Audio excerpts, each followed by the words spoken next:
Olá, essa é a aula de número 9 do curso de História do Pensamento Cristão 1 do Seminário Presbiteriano Brasil Central em Goiânia.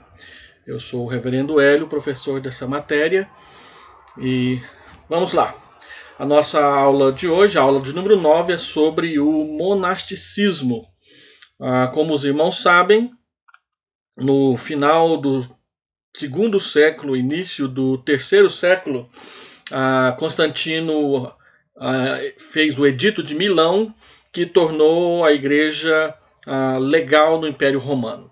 É importante você se lembrar que o Edito de Milão de 313 ele não tornou a igreja a religião oficial do Império Romano, mas tirou a igreja cristã da ilegalidade.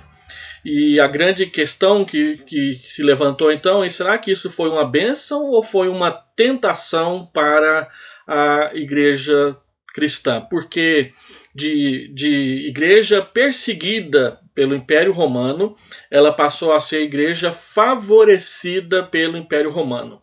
E aí os assuntos teológicos, as doutrinas da igreja, que antes eram conversadas pelos cristãos e às vezes no anonimato, no esconderijo, agora elas passam a ser discutidas no mercado, em público. E muitas pessoas que não eram cristãs vêm para o cristianismo, algumas por curiosidade, outras por uma questão de conveniência, outras por interesses, algumas forçadas pelas circunstâncias, pela própria família, até mesmo a igreja que antes era perseguida, agora paulatinamente ela vai se tornar até perseguidora de outras religiões. E é nesse contexto em que a igreja se torna conhecida, ela se torna pública, ela se torna favorecida. Constantino, e especialmente a mãe de Constantino, vão fazer investimentos financeiros pesados na igreja, construções de templos, igrejas grandes, essas coisas todas. E a vida moral da igreja, que antes crescia e se fortalecia debaixo de perseguição, ela agora passa a sofrer um período de decréscimo, e a igreja diminui as suas exigências para que as pessoas se tornem cristãs. É nesse contexto que o monasticismo ele surge dentro da história da igreja, e ele tem pelo menos 4 fases na história da igreja que mais para o final da aula nós vamos recapitular. Os primeiros monges, eles eram conhecidos como anacoretas ou eremitas.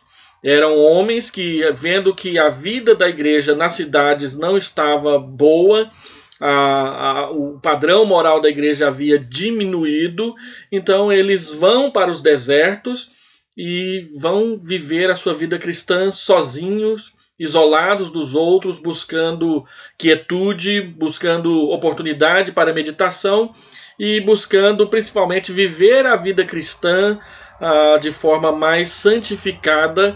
E essa vai ser a grande marca d'água do monasticismo.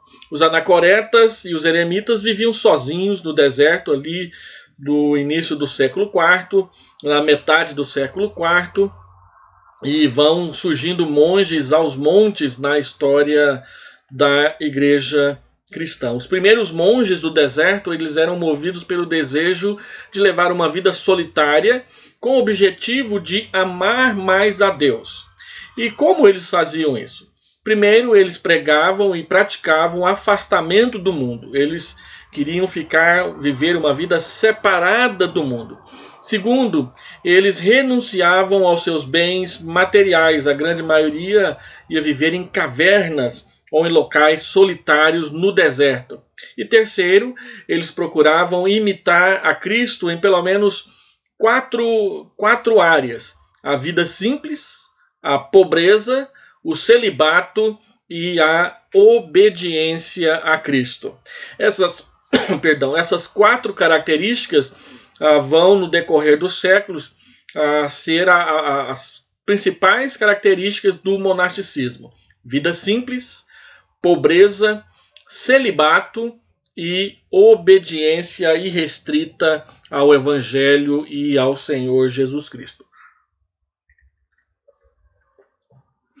eles vão então ser motivados, primeiro pela iminente volta de Cristo. Eles achavam que Cristo voltaria logo e precisavam se santificar, e o desejo de uma vida tão perfeita quanto possível, que eles perceberam que na igreja, na cidade, as igrejas se tornando grandes, frequentadas, não seria possível.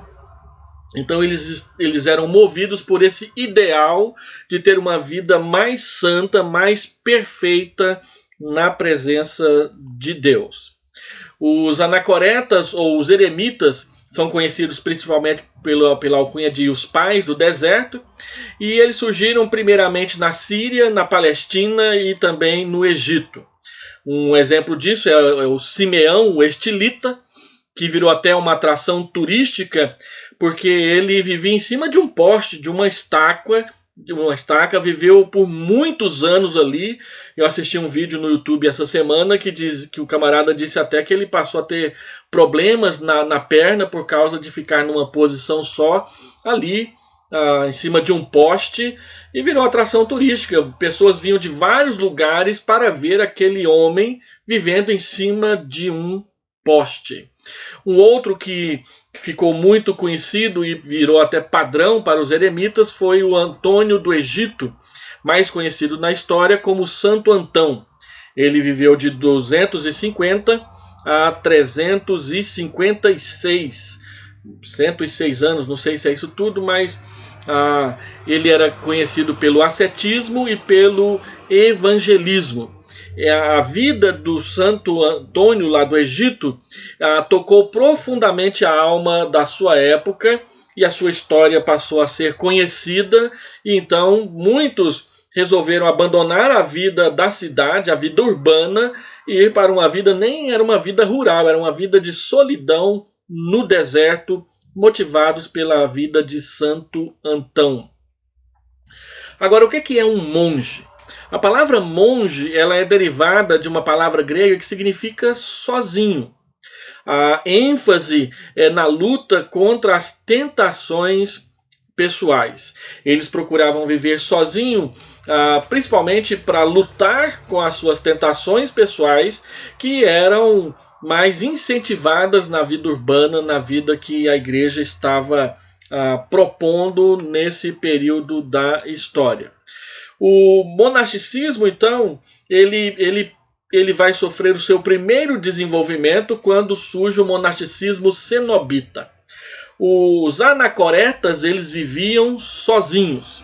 Agora, os cenobitas, eles viviam em grupos, pequenos grupos vivendo na mesma casa.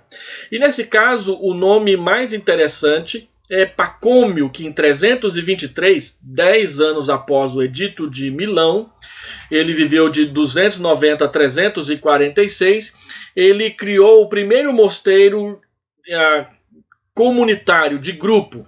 Foi o mosteiro de Tabenese, no Egito. Ele escreveu a primeira regra monástica da história da igreja, onde ele defendia que os monges deveriam viver em pobreza, obediência e a prática do trabalho manual. Depois dele, em 358, outro que vai criar um mosteiro é Basílio de Cesareia, um dos 3 grandes capadócios. Ele viveu de 330 a 379, e ele criou o mosteiro de Íbora. No mosteiro de Íbora, os monges deveriam praticar orações 7 vezes ao dia, a obediência, e aí Basílio acrescenta uma novidade: eles deviam praticar a caridade. Não era simplesmente isolar-se para buscar a santidade pessoal, eles deveriam isolar-se para fazer isso, mas deveriam também servir as comunidades por meio da caridade. E eles enfatizavam principalmente o trabalho com os órfãos, com os pobres, os hospitais. Eles educavam crianças e eles trabalhavam para os desempregados. A pessoa estava desempregada, um monge se oferecia para trabalhar para ele, para servi-lo, a fim de ajudá-lo no sustento da sua família, da sua casa. Depois, o monasticismo, em 371, nós vamos ter o Martinho de Tours, que vai criar o mosteiro de Lingugé, onde se ensinava a evangelização das áreas rurais, a plantação de igrejas e a formação de novos mosteiros. Vocês percebam que cada período que vai avançando, os mosteiros eles vão se tornando mais complexos e vão incluindo áreas de atuação que anteriormente eles não praticavam. Em 451, João Cassiano cria mosteiros em Marsella, na França, e ele desenvolveu o semi-pelagianismo como uma resposta ao monergismo de Agostinho. Os irmãos vão se lembrar que por volta de 431, o pelagianismo é condenado e as doutrinas da graça de Agostinho são defendidas. João Cassiano é quem vai reinterpretar Agostinho para a Idade Média, e ele dará então início ao que ficou conhecido na história da igreja pelo nome de semi-pelagianismo, que não é Pelágio que está totalmente certo, mas também não é Agostinho que está totalmente certo. João Cassiano vai fazer uma integração nas ideias de Pelágio e Agostinho e criar o semi-pelagianismo. Vai dar uma restaurada no conceito de livre-arbítrio. É nesse período que vai surgir o conceito de uma fé inicial para que a pessoa seja salva. O ser humano coopera com Deus na salvação, e ele coopera de que forma?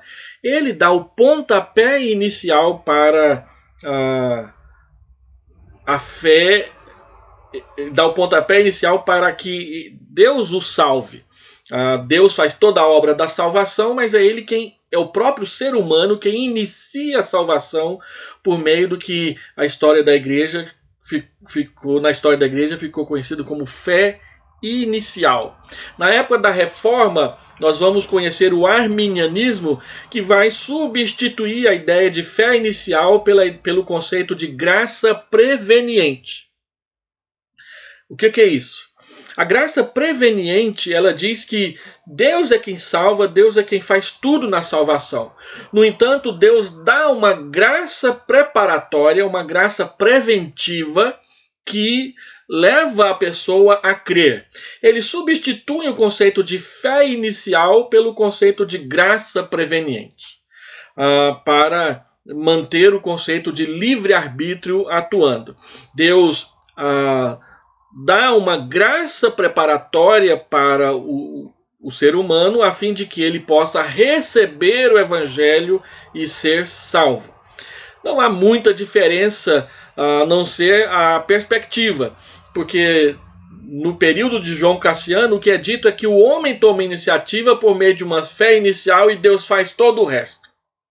Agora, na graça preveniente, é o homem que crê e tudo mais, mas é Deus quem lhe capacita prevenientemente com graça, a fim de que ele possa receber o evangelho. No final das contas, é o ser humano quem vai tomar a decisão, e Deus só dá uma forcinha aqui e ali. É importante você guardar esse conceito de fé inicial e de graça preveniente, porque na história da igreja, principalmente na época da Reforma, esses dois conceitos vão ser questionados pelos reformadores.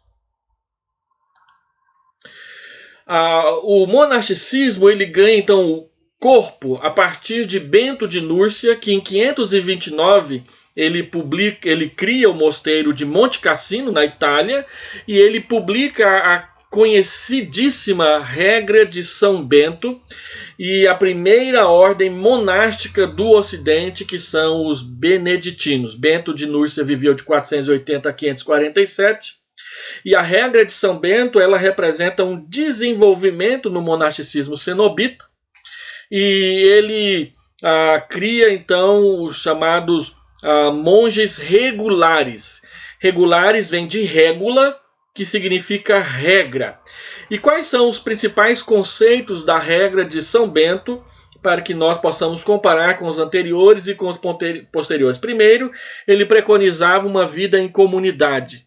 O monge não vai viver sozinho, ele vai viver numa comunidade, terá vida comunitária. Segundo, Os monges devem ser conhecidos por uma vida de moderação, na comida, na bebida, nas coisas que faz, nas coisas que compra, no que fala, no que ensina. Tudo deve ser marcado por moderação. Terceiro, e essa é a característica diferenciada, o monge que se agregava à regra beneditina, ele devia obediência plena, completa ao abade do seu mosteiro. O abade era o líder de cada mosteiro.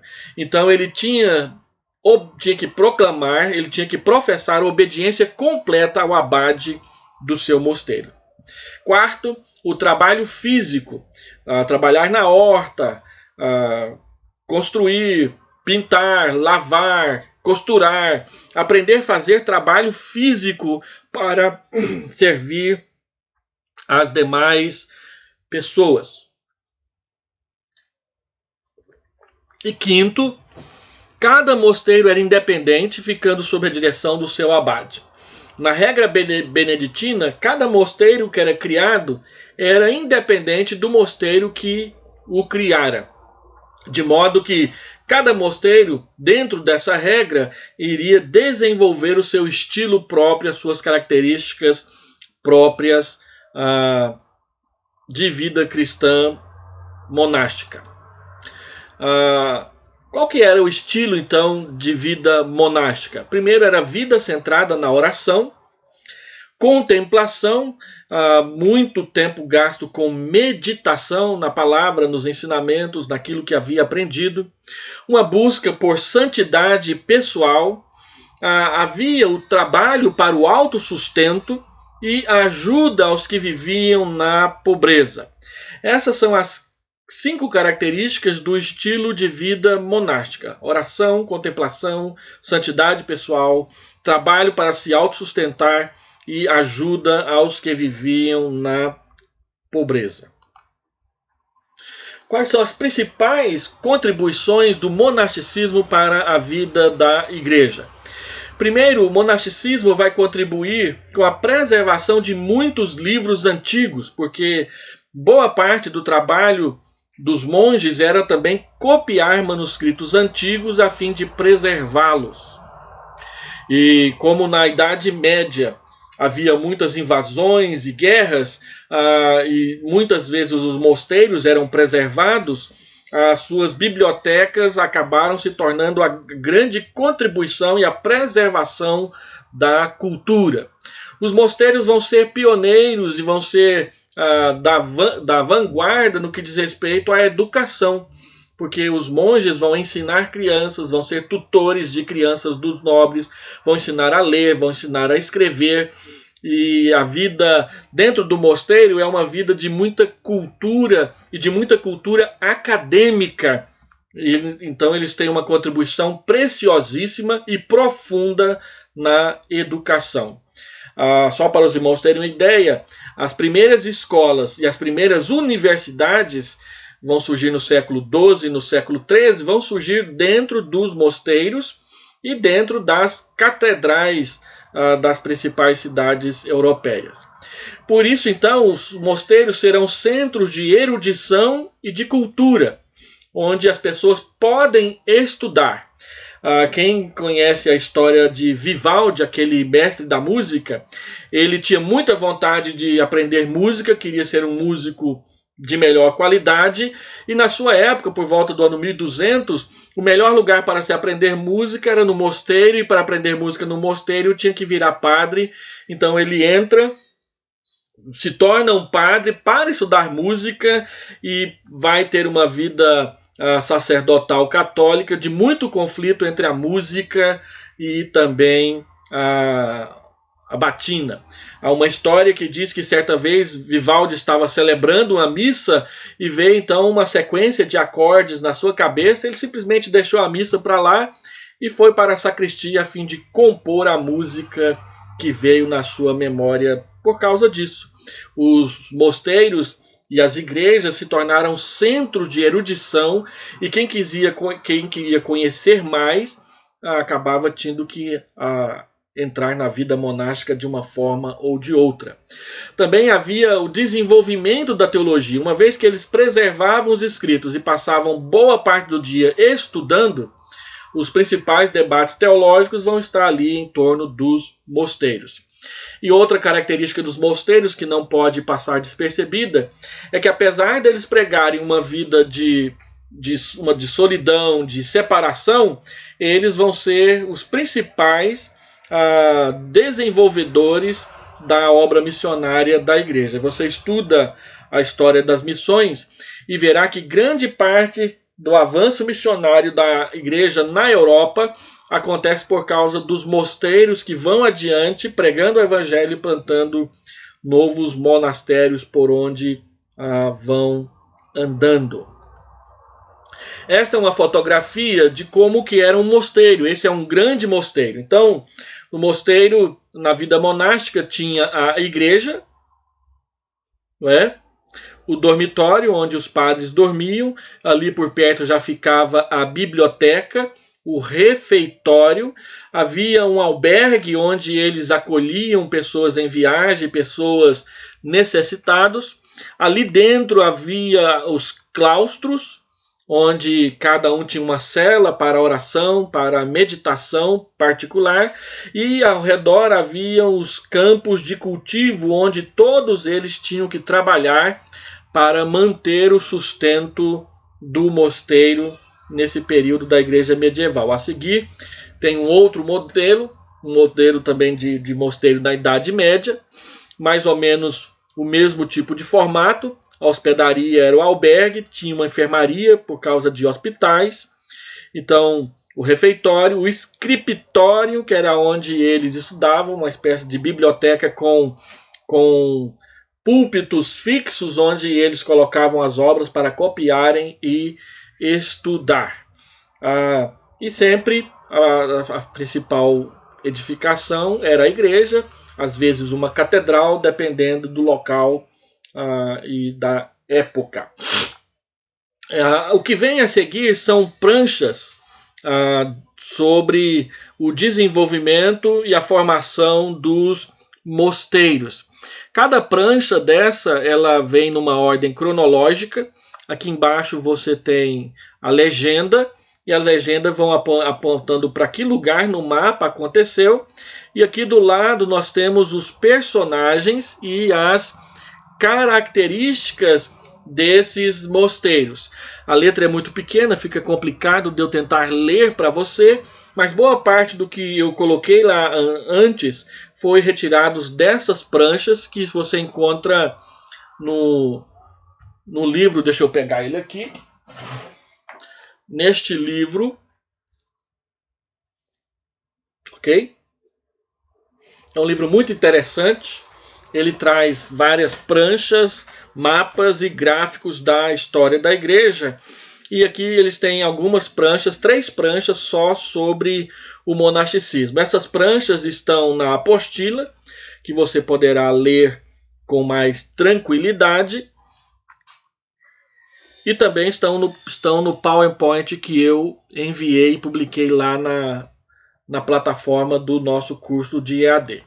Aqui tem uma segunda prancha. Essa prancha vai tratar das ordens monásticas, como os beneditinos. Deixa eu me aproximar aqui. Os cloniaenses, os cistercienses, que representam 2 épocas de reavivamento no monasticismo, que você precisa depois ler aqui na prancha com detalhes. E a seguir, as principais características características históricas desses relacionadas a essas ordens e a esses desenvolvimentos do monasticismo que estão aí ao redor.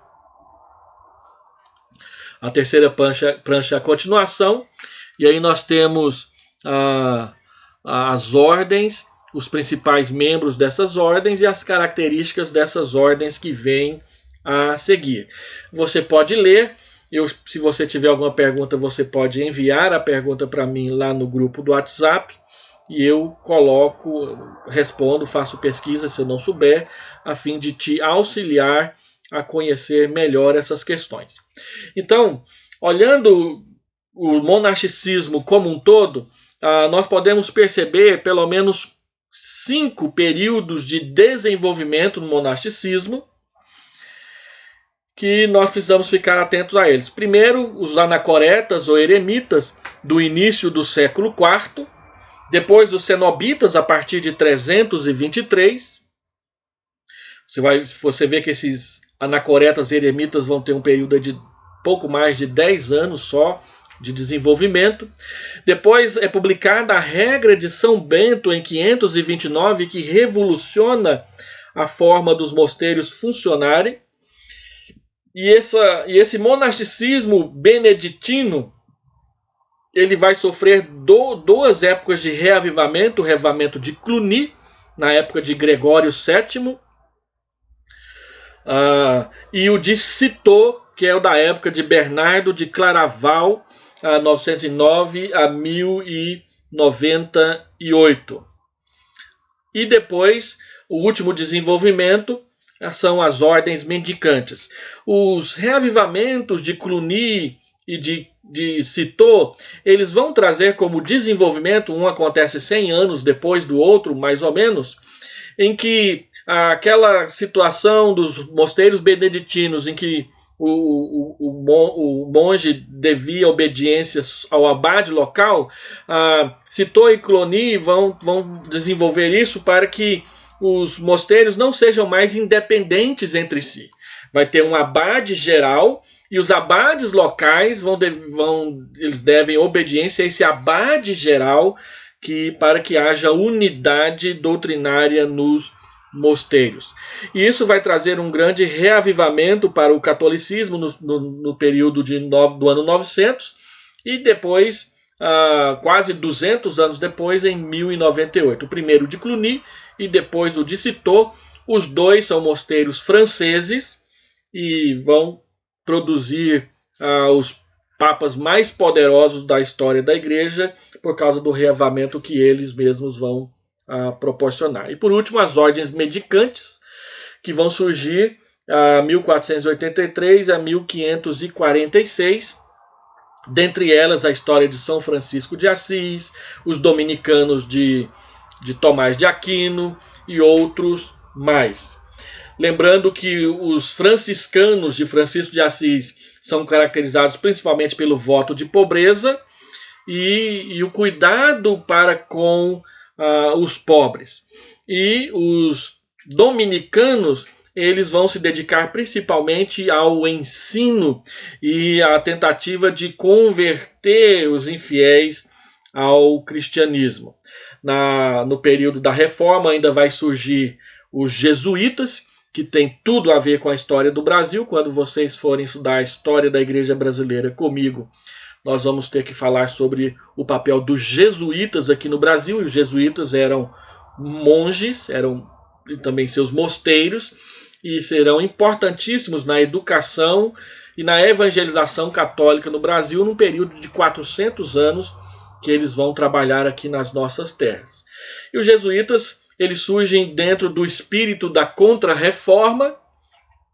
O próprio Inácio de Loyola tinha estudado na mesma escola de Paris, onde Calvino havia estudado, embora os dois não sei se conheceram, colegas de classe eles não chegaram a ser, mas estudaram na mesma época na Universidade de Paris, e Inácio de Loyola funda a Ordem dos Jesuítas, que tem como uma das principais características aquela obediência irrestrita ao Papa. Em 1753, quando serão expulsos do Brasil e depois o próprio Papa vai extinguir a Ordem dos Jesuítas, ele extinguirá a Ordem dos Jesuítas exatamente porque eles eram tão obedientes ao Papa que eles começaram a querer mandar no Papa e dizer como é que o Papa deveria ser. A santidade do Papa tem que ser desse tipo. E aí o Papa aniquilou a Ordem dos Jesuítas definitivamente porque estava atrapalhando mais do que ajudando. Embora os jesuítas tenham sido muito úteis no período da Contra-Reforma e também da Inquisição. Se bem que Na Inquisição, quem foi mais envolvido foram os dominicanos, e os jesuítas, inclusive, eram opositores à Inquisição e ao trabalho dos dominicanos dentro da Inquisição. Tá bom? Só mais uma coisinha. O monasticismo ele vai receber 3 grandes golpes na história da igreja. Primeiro, a reforma. A reforma vai colocar em evidência a incoerência entre a pobreza e a riqueza e as cerimônias sem sentido bíblico ou prático que eram desenvolvidas pelos mosteiros. Muitos mosteiros falavam de pobreza, mas eles mesmos eram muito ricos. E as cerimônias sem ligação com as escrituras que os mosteiros desenvolveram, a reforma foi crítica do movimento monástico. Embora Martinho Lutero era um monge agostiniano, e a reforma vai surgir, vai começar dentro do mosteiro onde Martinho Lutero trabalhava. Segundo golpe contra o monasticismo veio do iluminismo. Eles diziam que os monges eram inúteis, corruptos, desnaturados e supersticiosos. Lembram que o iluminismo preconiza a ideia de que a razão deve dominar a fé e que, portanto, eles vão criticar qualquer misticismo dentro da religião, e eles encontraram um prato cheio no monasticismo. E, por fim, o monasticismo também recebeu um duro golpe por parte do secularismo do século XX. O monasticismo vai sofrer um duro decréscimo e declínio ante o desenvolvimento da modernidade depois da pós-modernidade. Agora, é importante nós frisarmos que o monasticismo ele foi muito importante para a história da igreja no que diz respeito à santificação. O principal ideal dos monges era buscar uma vida mais santificada, e no ideal missionário de propagar o evangelho, grande parte dos missionários que plantaram igrejas em vários locais pelo mundo afora eram monges, e isso não pode passar despercebido. E a própria reforma nasceu dentro de um mosteiro por meio de Martinho Lutero, que era um monge agostiniano. Uma dos eventos mais interessantes no que diz respeito ao monasticismo vem de João Crisóstomo. João Crisóstomo também havia abraçado a vida monástica. Primeiro ele tentou ser um eremita, foi morar numa caverna próxima a Antioquia, leu a Bíblia toda, decorou o Novo Testamento inteiro, diz os seus biógrafos, mas adoeceu. E o resultado disso foi que ele precisou voltar para a cidade, e ao voltar para a cidade descobriram nele um grande pregador por causa da sua memória pródiga e lhe deram o bispado de Antioquia, e por fim ele foi raptado e levado para ser bispo de Constantinopla. Em Constantinopla ele recebeu a visita de um grupo de monges que pediu que ele os apoiasse na sua causa para criar o seu mosteiro. E João Crisóstomo, que tinha vivido uma vida monástica, primeiro eremita, depois cenobita, dentro da sua própria casa, com 6 pessoas, ele critica os monges dizendo: olha, de que vale essa vida de isolação, de isolamento que vocês pregam e procuram viver? Vocês, ao buscar uma vida de solidão ou uma vida solitária, vocês quebram o princípio bíblico de servir as pessoas.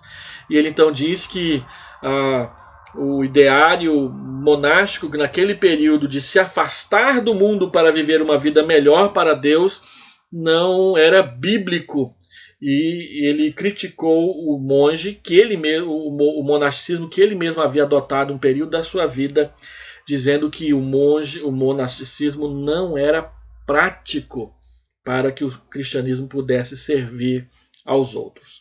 Então, colocando essas duas coisas na balança, nós precisamos entender o ponto positivo, as contribuições positivas que o monasticismo trouxe, e a crítica que nós protestantes sempre fizemos ao monasticismo por causa da fuga de estar no meio das pessoas. Jesus, quando orou, ele orou dizendo: não rogo que os tires do mundo, mas que os guarde do mal. Essa ideia de tentar sair do mundo para vencer o pecado e ver uma vida de santidade, ela nunca deu certo, e o monasticismo é a maior prova disso, por causa do que a arqueologia vem desenterrando, de vida imoral, de problemas com a sociedade que os mosteiros também desenvolviam. Assim, guarde isso aí. Vou postar 2 ou 3 perguntas na plataforma amanhã para vocês responderem, e vocês têm 5 dias para responder. Um abraço, Deus abençoe a todos.